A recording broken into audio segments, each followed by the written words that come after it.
Thanks to you at home for joining us here this hour. Really happy to have you here. In the late 1970s, the state legislature in New York passed a new law because of something really gross that they were worried about. There had been a serial killer terrorizing New York City in the mid-1970s. He killed a whole bunch of people in New York in 1975, 1976, and 1977 before he was finally arrested in 1977. And over the course of that sort of reign of terror, there was not only a huge amount of news interest in the killings, for obvious reasons, because of how terrible and terrorizing those killings were.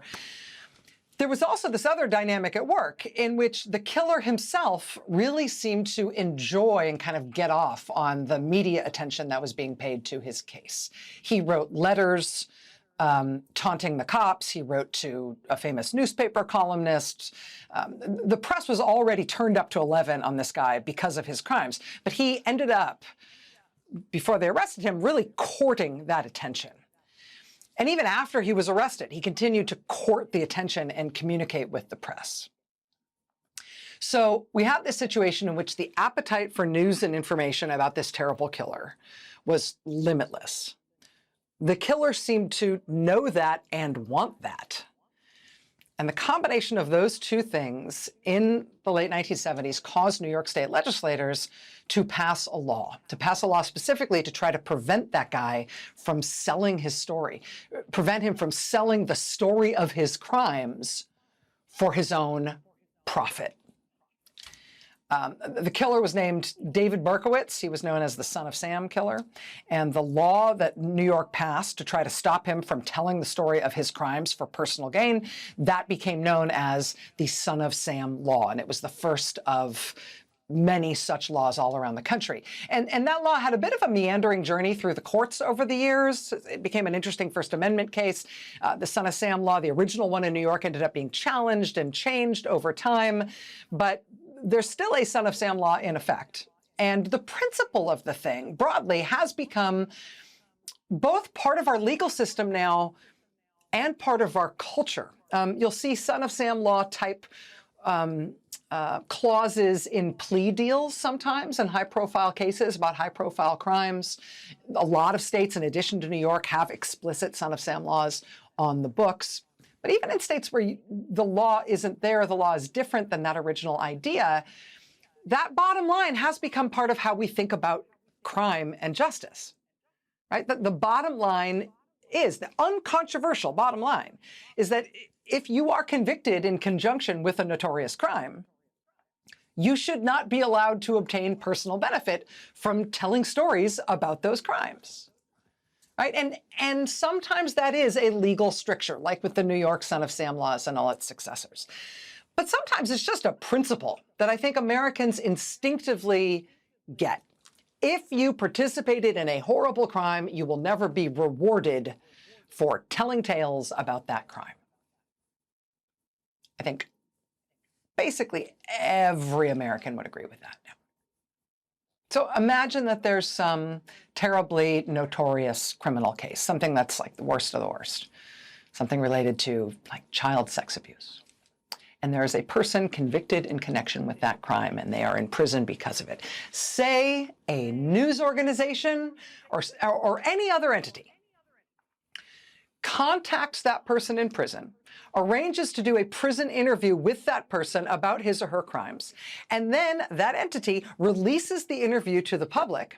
And apparently, as a reward to the prisoner for doing that interview, this news organization or this entity that arranged the interview, they then pull strings to get that criminal moved to a cushier prison, a minimum security place, with lots more freedom and lots more privileges than they would ever otherwise have.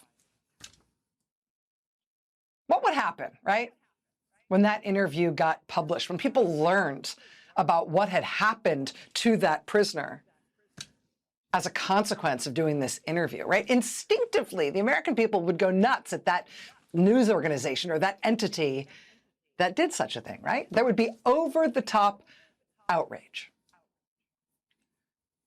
Because for decades, this has been a widely agreed upon principle.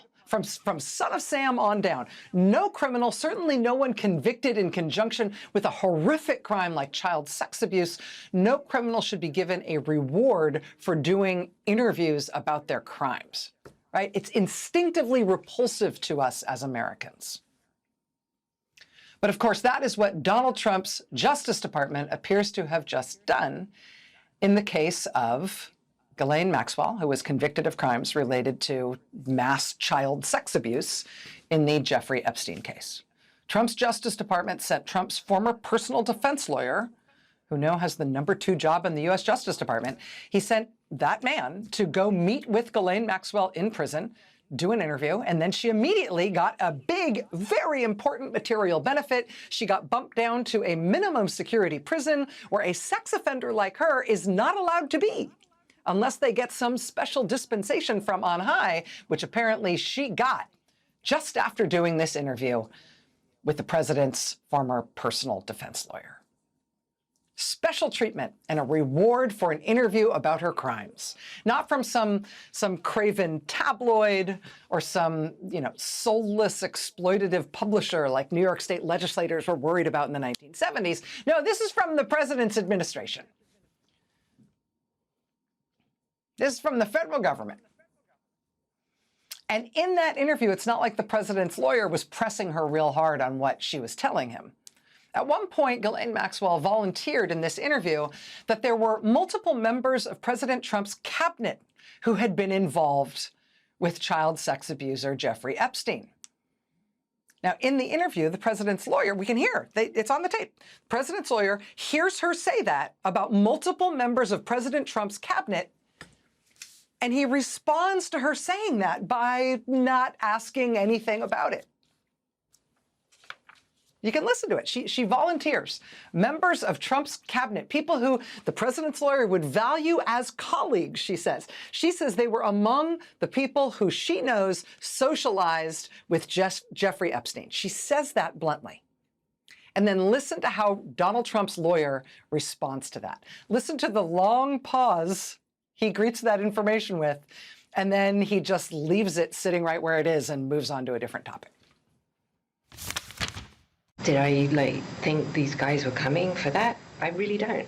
If you met Epstein, there is no way that this cast of characters, of which it's extraordinary, some of you in your cabinet, who you value as your co-workers and would be with him if he was a creep or because they wanted sexual favors.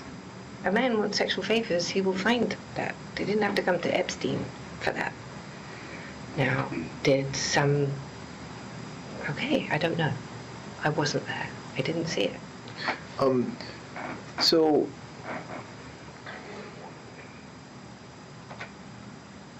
when's the last time you think you were with Mr. Epstein when he got a massage? So this woman who's in prison, a 20-year sentence because of her crimes that she committed with Jeffrey Epstein, she says, hey, members of Donald Trump's cabinet were involved with this thing that I was part of.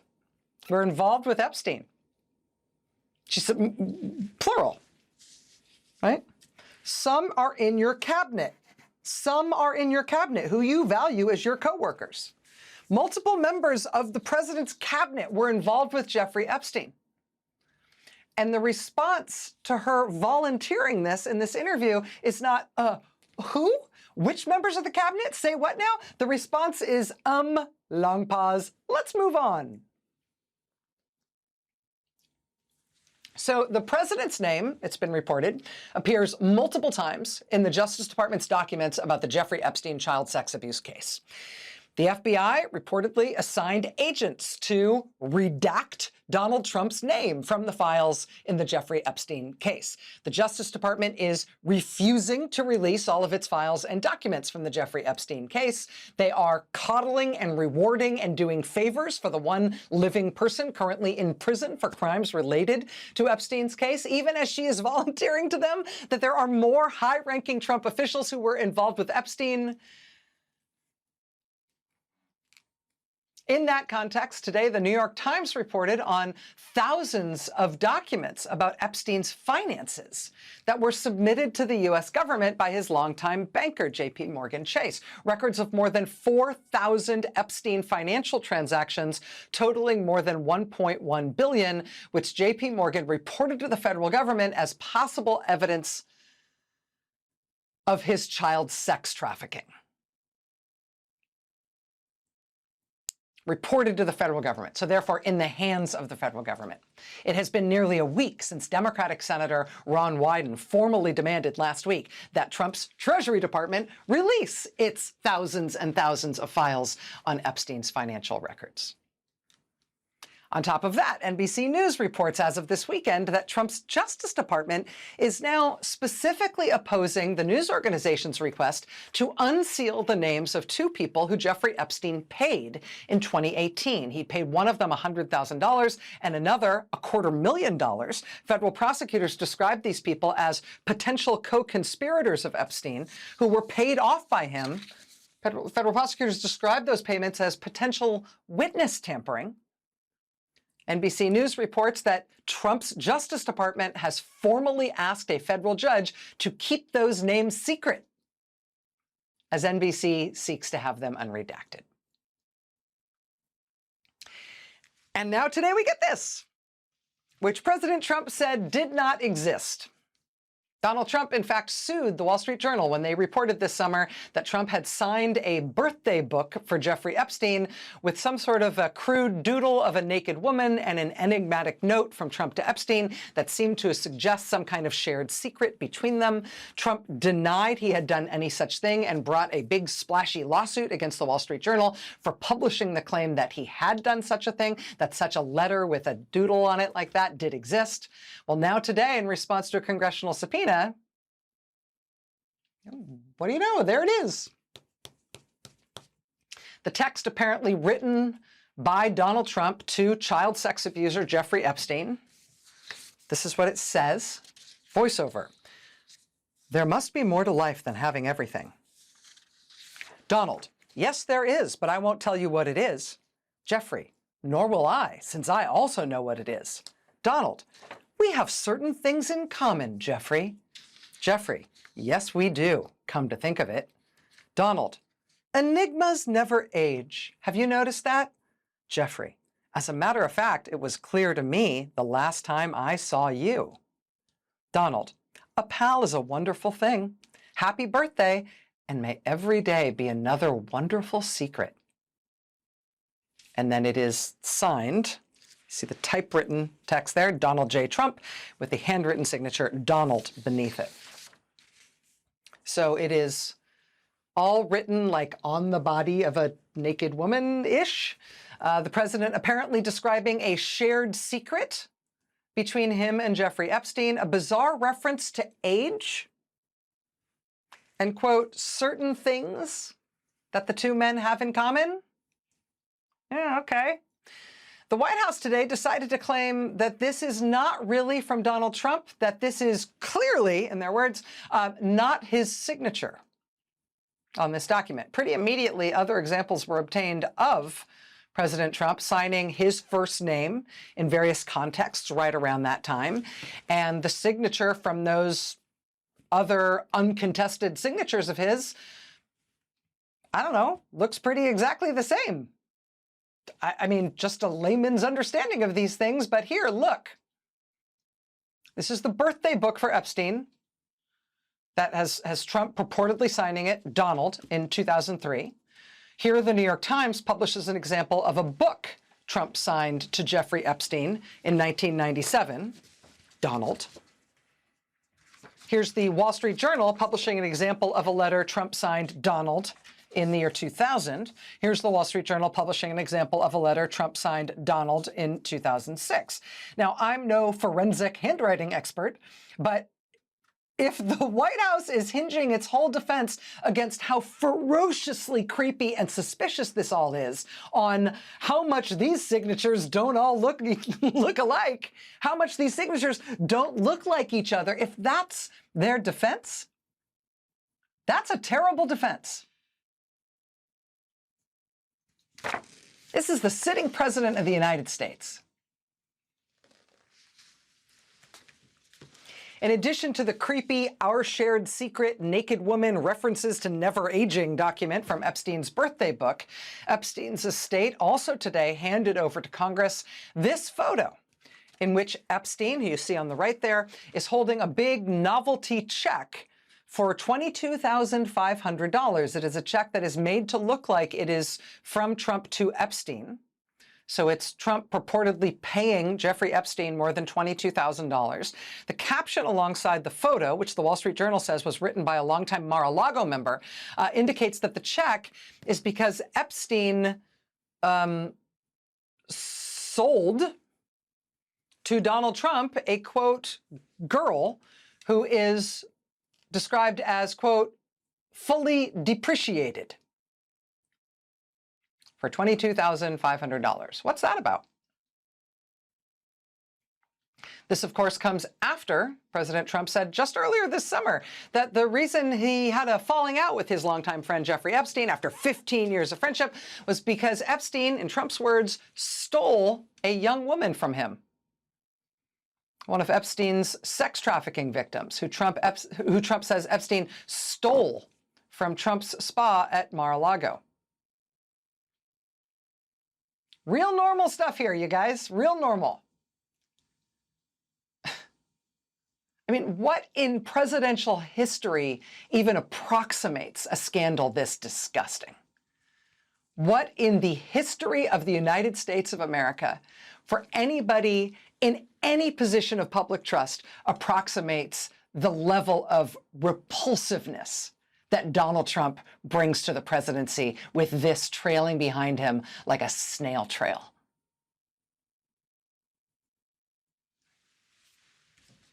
One of the members of the Oversight Committee who obtained these new documents is going to join us live here in just a moment, Congressman Raja Krishnamoorthi.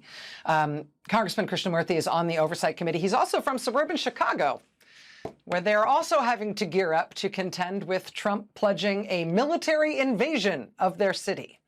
Trump this weekend threatening, literally, war against the city of Chicago in an online post this weekend. Not metaphorical war, but war as in, I'm sending the U.S. military to invade and wage war on you. This weekend, there were huge protests in Chicago. No Trumps, no troops. No Trump, no troops, no troops in our streets. Democratic leaders had called for Chicago residents to get loud and also stay peaceful in protesting and demonstrating against what Trump is trying to do. That is exactly what Chicago did this weekend. There were huge protests in Chicago this weekend downtown. In addition to the big Chicago protests, people from Chicago and from Illinois more broadly also protested at the military base where Trump is staging federal agents for this purported invasion. People protested at a hotel where Homeland Security agents are reportedly staying. People protested outside Chicago in Rockford, Illinois, where federal agents have put up a fence around the courthouse for some reason. Chicago protested again today, an interfaith rally led by clergy of all different faiths.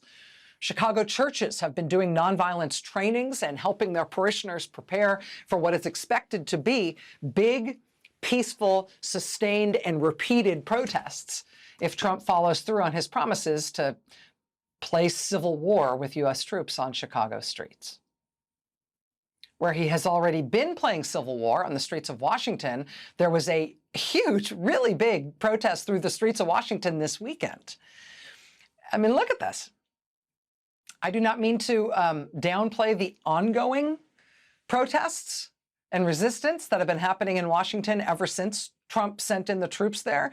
People every day have been banging pots and pans on the streets and outside metro stations. People have just been relentlessly heckling and following and questioning Trump's federal agents in the streets. There's been graffiti and posters and stickers all over the city that say things like these posters say, "Take off your masks, public servants should face the public."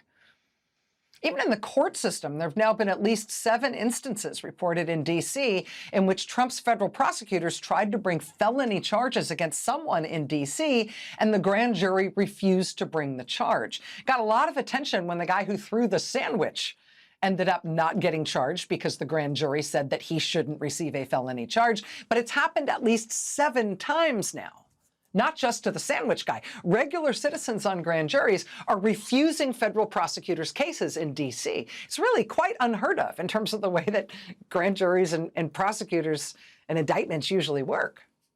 But the courts in D.C. are now facing that over and over and over again as Trump's federal prosecutors just blunderbuss their way through the whole thing, just failing to be able to put together the legal predicate to bring people through the justice system for any of the reasons they're purporting to bring people before the courts. This is something we saw happen to Trump's federal prosecutors in Los Angeles when he invaded that city too. Grand juries in Los Angeles refusing to bring felony indictments against people who prosecutors wanted indicted. Happened in Los Angeles. It's now happening over and over and over again in Washington, D.C.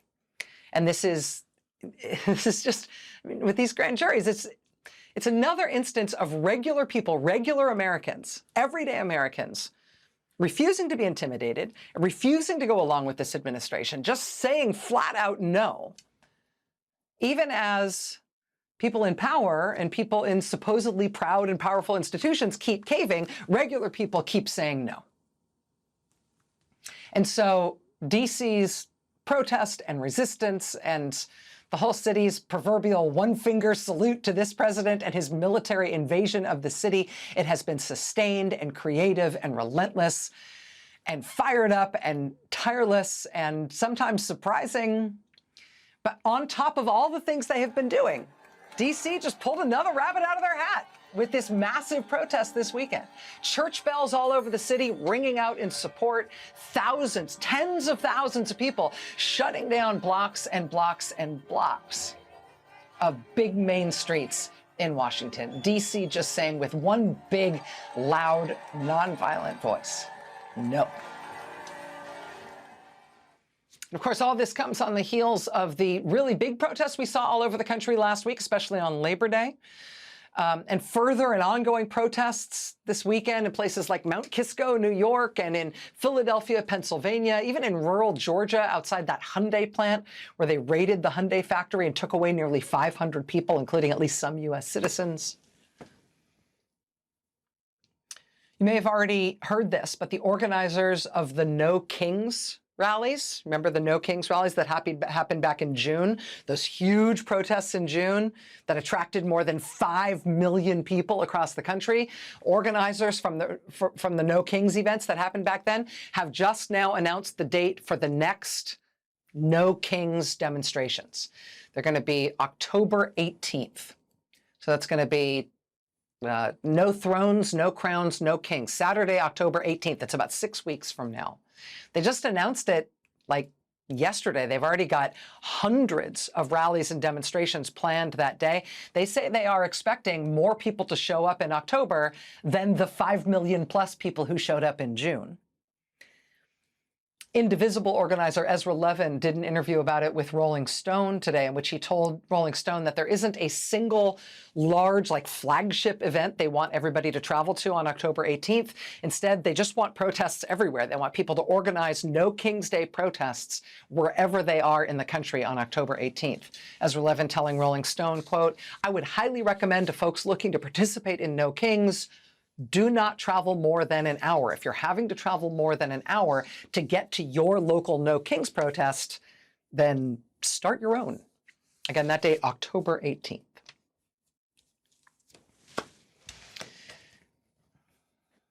This is a president who has No Kings protests against him because he is trying to behave as if he is an indomitable force, right? He is trying to behave as if he has monarchical power.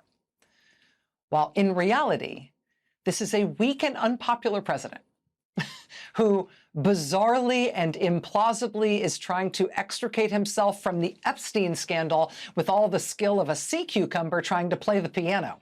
He has a 15-year association with the country's most notorious child sex abuser and child sex trafficker. And as the country learns more and more about that disgusting scandal, trying to manage perceptions of the president's own involvement in it is becoming a preoccupying cover-up of his administration. That is not great. The latest NBC polling shows that Donald Trump is underwater by 14 points on his overall approval rating. He is underwater 14 points on his handling of deportations and immigration. New polling by CBS and YouGov shows that by 14 points, people do not want him sending troops to D.C. By 16 points, they don't want him sending troops anywhere else either.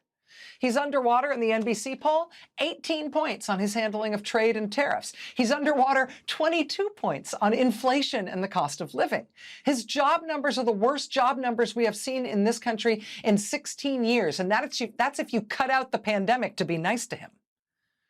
He started these radical new gambits on redistricting the Congress to try to essentially force Republicans to hold on to power. That is something the public is against 80-20. He has started this radical new gambit on undoing the nation's access to vaccines when the public is basically 80-20 in favor of vaccines. He is unpopular generally. He is unpopular even on the things he most wants to be known for, things like this stupid tariff stuff. And the radical new things he's trying to do to shock the country and change the subject, this redistricting stuff and the vaccine stuff, all that stuff is even less popular than the other stuff, which is already radically unpopular. He's not doing anything the country likes at all. But sure, his way out of this is to try to convince everyone that that's definitely not his signature. One of those is obviously different, right? Congressman Raja Krishnamoorthi is here tonight live. Plus, we've got one of the people who's trying to clean up the disastrous mess Trump has made on COVID vaccines. We got a lot to come tonight. Stay with us. Among the Jeffrey Epstein materials obtained by the House Oversight Committee today is that creepy birthday letter to Jeffrey Epstein, reportedly from President Donald Trump. Trump had previously said any such letter did not exist. Now that it very clearly does exist, Trump's administration is claiming that the signature on the letter is so obviously not Trump's, it must be a forgery, even though that signature appears to be a quite remarkably similar match with Trump's signature from several other unrelated documents from the same time period. That letter, though, is not the only thing the Oversight Committee got in response to its subpoena to the Epstein estate today. They also reportedly received at least some financial records. And that's important because financial records, the records of the money sloshing in and out of Jeffrey Epstein's many bank accounts, that's at the heart of most of the remaining open questions about Epstein's crimes. Ron Wyden, the top Democrat on the Senate Finance Committee, has been digging into Epstein's financial network for the past 3 years. His investigators say they've reviewed confidential Treasury Department files that show that several big banks flagged as suspicious more than $1.5 billion in transactions by Epstein over the space of more than a decade. Disturbingly, banks did not report those thousands of suspicious transactions to the government until after Epstein's death in 2019. Nevertheless, the federal government has those documents now, and Senator Wyden says Treasury Secretary Scott Bessent is refusing to hand those documents over, refusing to hand over those Epstein financial records to Wyden's investigators. In a letter last week, the senator accused Bessent of, quote, impeding my investigation into the financing of Epstein's sex trafficking and, quote, preventing transparency into one of the worst pedophile rings in U.S. history. Wyden wrote, quote, the Treasury records shine a light on how high-profile individuals paid Epstein staggering sums of money, which was then used to move women around the world or engage in dubious transactions indicative of money laundering. Treasury Department has responded to these demands from Senator Wyden by calling these requests political theater.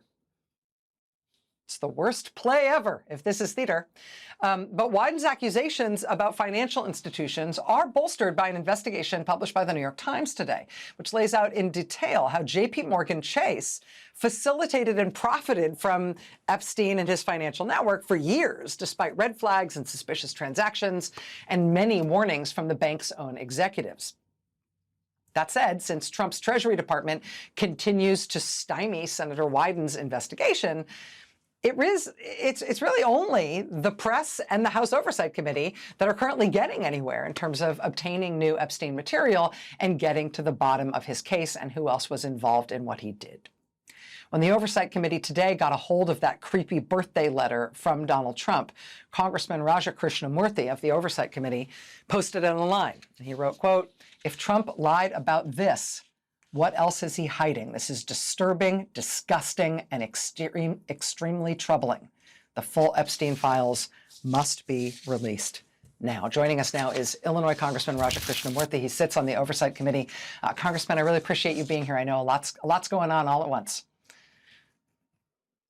Thank you so much, Rachel. Let me just ask if you've had an opportunity to look through the materials that your committee obtained today, if you can give us your response to what you've seen thus far and how you'd characterize these materials. I've seen some. Our committee is actively going through these documents as we speak. And as you said, there's a lot there. But I think what it really points to is the need for the full disclosure of all the Epstein files. Unfortunately, we still haven't received the vast majority of those. And as you said, I think contained within them is important financial records. Just one data point for your viewers, the survivors and others estimate that there's more than $1 billion in wire transaction activity associated with this child sex trafficking ring, including some very highly unusual payments, including $170 million that Leon Black had wired Jeffrey Epstein for quote unquote tax and estate planning, which sounds highly dubious to me. But those are the types of records that we need. We haven't yet received those, and I think they and others might be among the remaining files that we've asked from the Justice Department. I want to ask your reaction to one of the documents that was revealed to your committee today that I just don't know how to make heads or tails of it. It involves Jeffrey Epstein holding a mock-up of a big check that is sort of designed to look like it is from Donald Trump. It's for $22,500. This was part of the birthday book of things, sort of letters and things put together for Epstein's 50th birthday. The Wall Street Journal describes a Mar-a-Lago longtime member as being the sort of author of this document in which this picture is there, and then his caption on the picture essentially describes Trump as engaging in a sale with Epstein of a woman who's described as depreciated. I don't know what to make of this, other than being deeply weirded out by it. Do you have any sense of what this is about? No, I don't. And it's among those various, very strange documents within that birthday book. But this is yet another example of just the type of people of ill repute that Donald Trump hung around. And of course, this gentleman thought it was a joke. But in hindsight, it appears to be maybe suggestive of other activities that Epstein was involved in. I just want to say one other thing, which is that, we met for 2.5 hours with survivors of the Epstein abuse and child sex trafficking ring. And, these people were real life people who suffered tremendous abuse and trauma at the hands of Jeffrey Epstein. More than 1,000 girls may have been victimized. And to see these men kind of talk about these women in this way is especially disgusting in light of what we've learned now. Congressman Raja Krishnamurthy, thank you so much for your time. I know that things are particularly tense back home in Chicago and the Chicago suburbs right now as Trump is threatening war and invasion of your city. We've been covering your constituents and others being out there demonstrating in the streets this weekend. We'd love to stay in touch with you on that over these next couple of weeks as we see how it unfolds. We're not backing down, Rachel. Yeah, I can see it. Thank you, sir. Much more news ahead here tonight. Stay with us.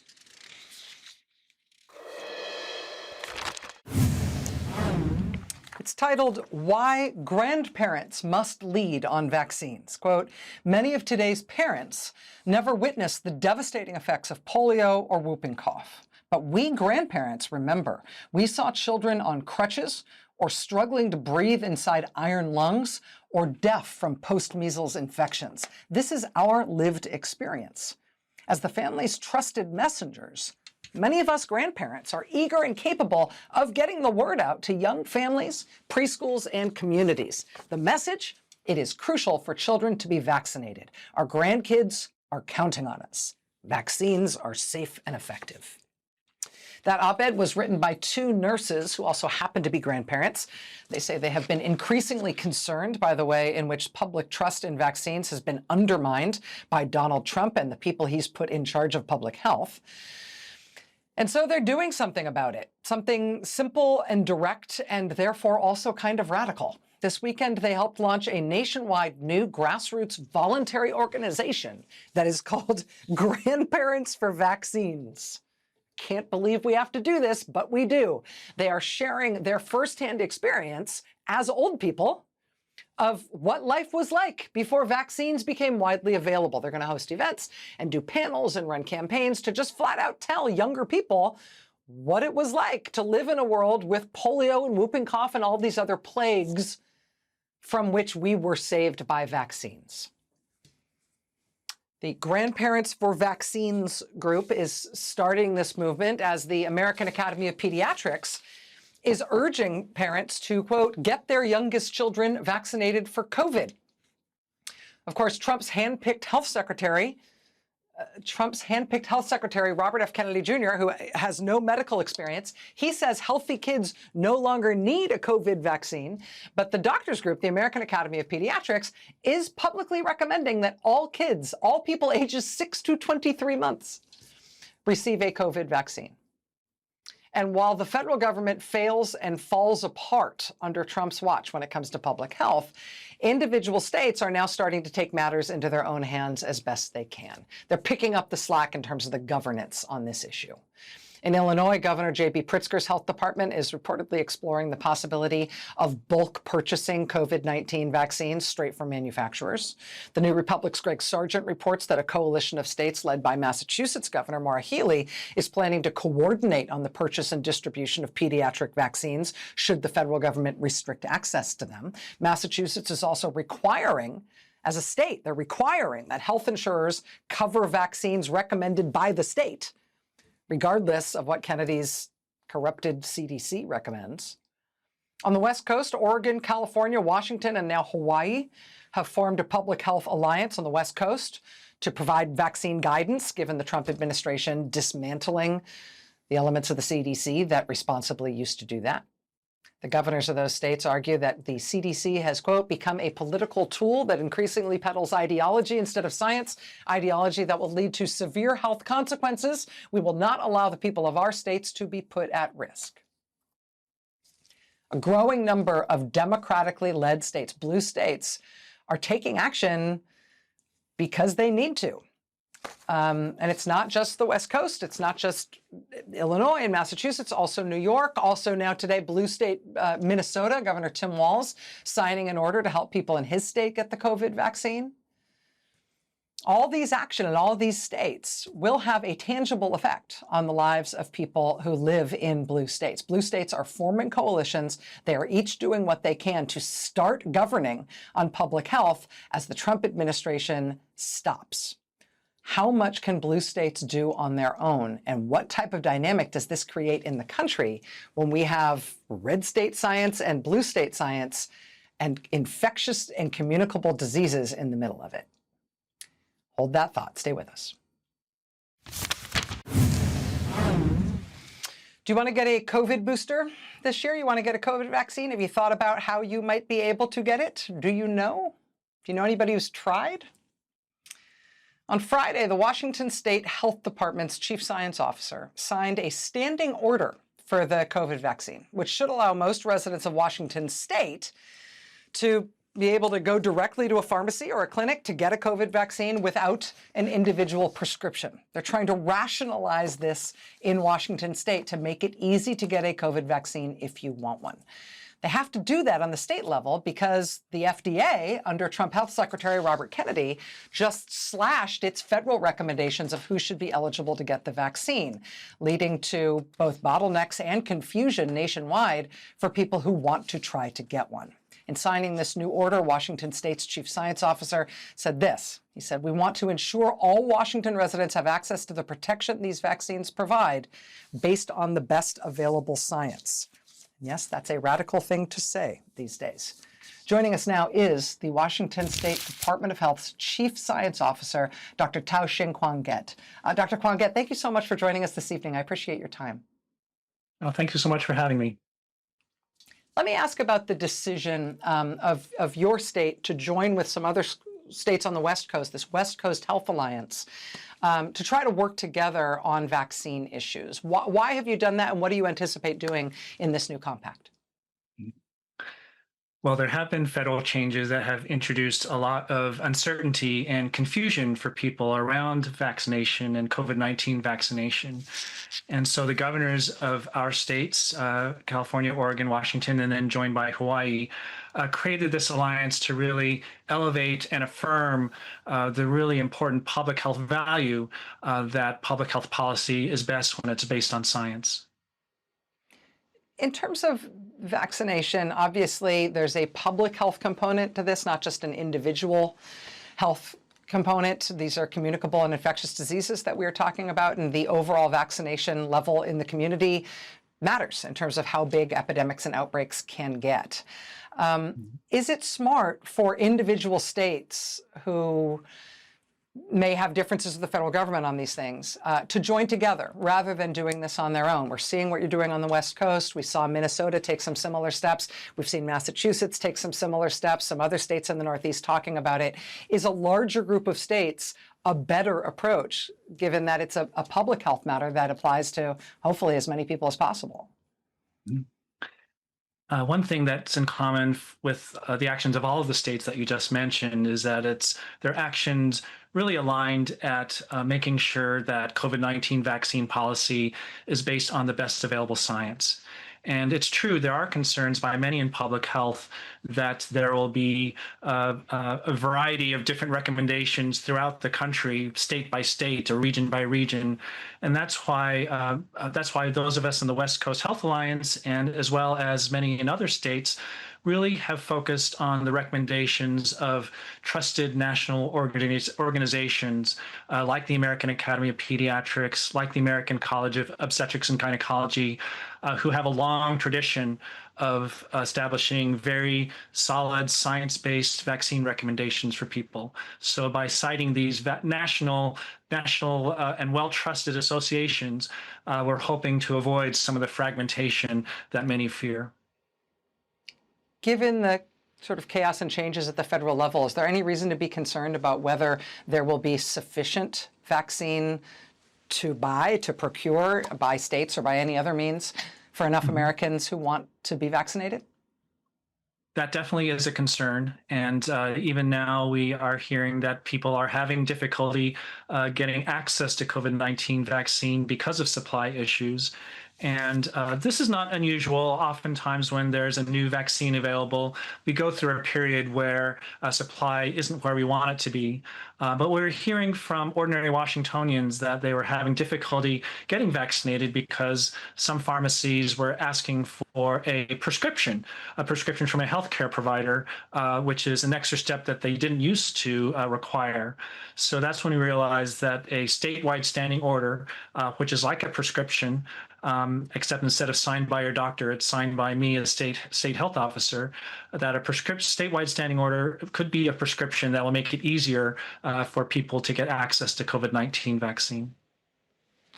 Dr. Tao-Ching Kwang-Get, the Washington Department of Health's Chief Science Officer, thank you. And thank you for your clarity in explaining that at a time when a lot of people, I think, are confused about what's going on. Thank you, sir.